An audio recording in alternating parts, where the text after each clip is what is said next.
What's up guys? Ka-relate ba mo aning pagkauna? Kay siguro kaning mga batanon karon dili na kaayo. So para lang sa mga naka-relate, char. Share na nako akong permilutoon. Murag di ini siya ma-miss ang 1 week na mo ani nga ni kauna ni. Kay medyo favorite ni namo on the favorite side, char. Ang kaning ginataang kuan, snail with kalabasa. So, sayo na kani siya guys. Mag-isara ka mga lamas ani, ahos, bombay, luya, and then adan po na nimo siya o imo na siya pahumukon lang kadiyot, and then mag-adan ka ana og kanang kalbasa nga pula.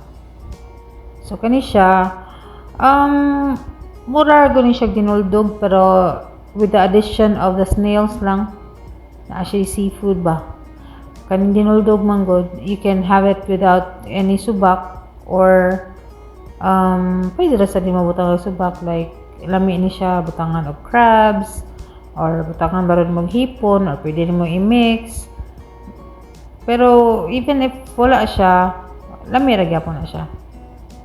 So kani siya basic lang ni namo siya nga timpla. Wala kay char. I-add na ako yung chicken cubes and before na ko siya gibutang ng water. Gamay lang din ang kikidaghan ng water niya. Then hantod mahumok na siya ang kalbasa, then i-add mo ang snail kay awahira na siya kay dali ra mo na siya maluto niya. Bati magud ning seafoods nga ma-overcook kay mo himo siyang rubber.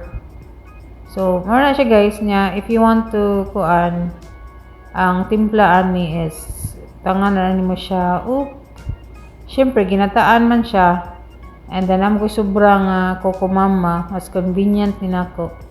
So ako siya gihurot dako man nga coco mama, and then check for seasoning. Tilawan mo kung sakto na ba ang timpla. I normally just add fish sauce to this, kanang patis pa. So mo na siya main timpla nako sa mga inani. And then, wato na nako nga maluto na siya ang snail.